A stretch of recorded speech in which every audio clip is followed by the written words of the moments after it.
Good morning everyone, আমি সুমনা। আমার নতুন আরও একটা ভিডিওতে সবাইকে অনেক অনেক স্বাগতম। আশা করি সবাই খুব ভালো আছো, সুস্থ আছো। আমিও খুব ভালো আছি।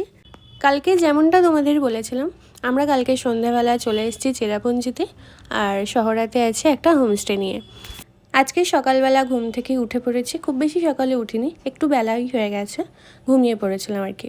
যাই হোক, আর এখন আমাদের প্ল্যান আছে, আজকের আমরা যাচ্ছি ডবল ডেকার রুট ব্রিজ। মোটামুটি হালকা ফুলকা একটা ব্রেকফাস্ট করে নিয়েছি আর বেরিয়ে পড়েছি। দেখা যাক কত দূর কী যেতে পারি না পারি। যেহেতু পুরোটাই ট্রেকিং করে যেতে হবে, তো একটু চাপের ব্যাপার আছে। বাইরের ওয়েদারটা বেশ সুন্দর, বৃষ্টি হচ্ছে না, বাট এক একটা জায়গায় মেঘ করে আছে, একদম মেঘে ঢেকে যাচ্ছে, আবার এক একটা জায়গায় একদম ক্লিয়ার। দেখতে দেখতে চলে এলাম, আর এখানে আমরা এসেছি গাড়িটা পার্ক করতে। আর তোমরা জাস্ট ভিউটা দেখো, কি দারুণ লাগছে।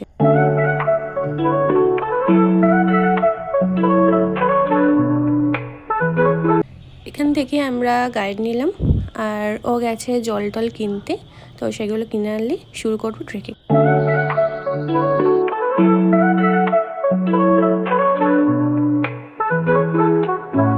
তো ফাইনালি নামা তো শুরু করে দিয়েছি, আর এখনও অনেকটাই বাকি। এইরকম সিঁড়ি আমাদের নামতে হবে 3500টা। তো নামতে গিয়ে এক অদ্ভুত কষ্ট হচ্ছে, পায়ে হাঁটুতে তো বেশ লাগছে, আর সিঁড়িগুলো একদমই ভালো না।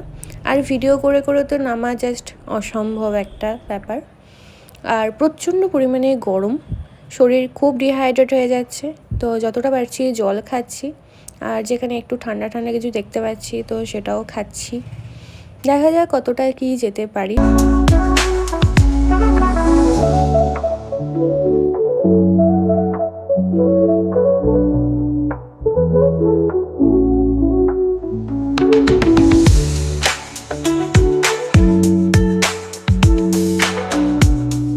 প্রায় 1500টা সিঁড়ি ক্রস করে এসেছি, এখনও অনেকটাই বাকি আছে।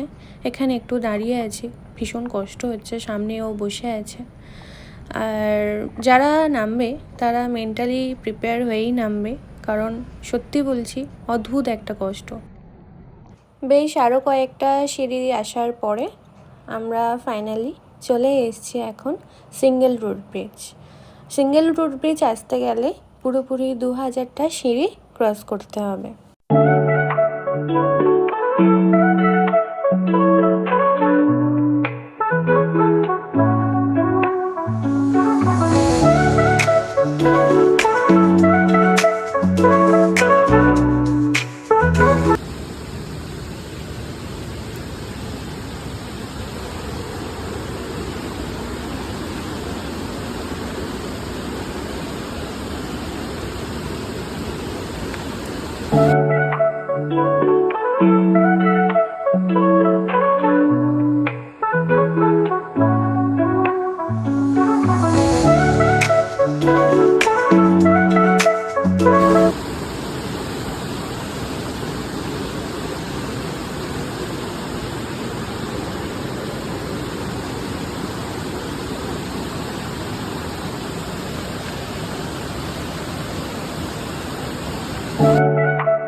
সিঙ্গেল রুট ব্রিজ থেকে এখন আমরা চলে যাচ্ছি ডবল ডেকার রুট ব্রিজে।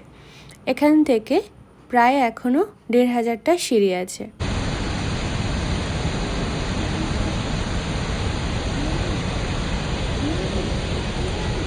৩,৫০০টা সিঁড়ি ক্রস করে ফাইনালি চলে এসেছি ডবল ডেকার রুট ব্রিজে। বেশ আলাদাই একটা শান্তি লাগছে, এতটা কষ্ট করে এই সুন্দর একটা জায়গায় এসেছি, ভীষণ ভালো লাগছে।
এখানে পাটা ডুবিয়ে বসে আছে, বেশ আরাম লাগছে।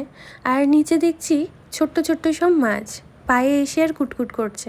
আমি তো উপরে বসে আছি পাটা জাস্ট ডুবিয়ে, আর ও তো একদম জলেই নেমে গেছে, ও আর নিজেকে কন্ট্রোল করতে পারছে না। অনেকটাই এখানে সময় কাটালাম, আর এখন বৃষ্টি এসে গেছে।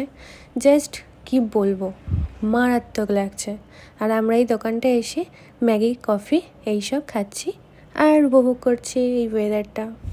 তো এই বৃষ্টি দেখে যা মনে হচ্ছে এই বৃষ্টি তো আর কমার নয়। তো আমাদের এখন ৩,৫০০টা সিঁড়ি আবার উঠতে হবে, যেমনটা নেমেছি তেমনটা আবার ব্যাক করতেও হবে। রিটার্নটার ভিডিও করলাম না, আজকের ব্লগটা এখানে এন্ড করে দিলাম। টাটা।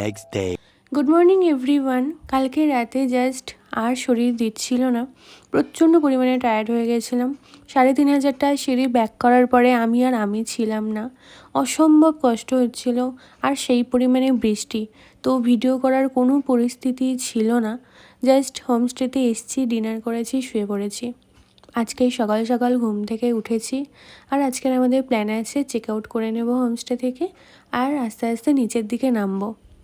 আর যে সাইট সিইংগুলো করা হয়নি, যতটা পারবো সাইট সিইংগুলো আস্তে আস্তে টুকটাক করে নেব। বাই দ্য ওয়ে, তোমরা জাস্ট ভিউটা দেখো, ওফ কি অসাধারণ একটা ভিউ।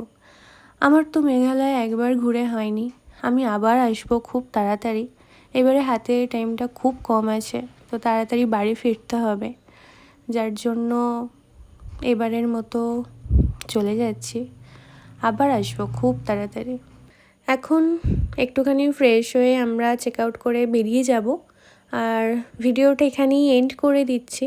এরপরে ভিডিও আমি কন্টিনিউ করব বেরোনোর পরে, কিন্তু সেটা তোমরা দেখতে পাবে নেক্সট ভিডিওতে। চলো টাটা।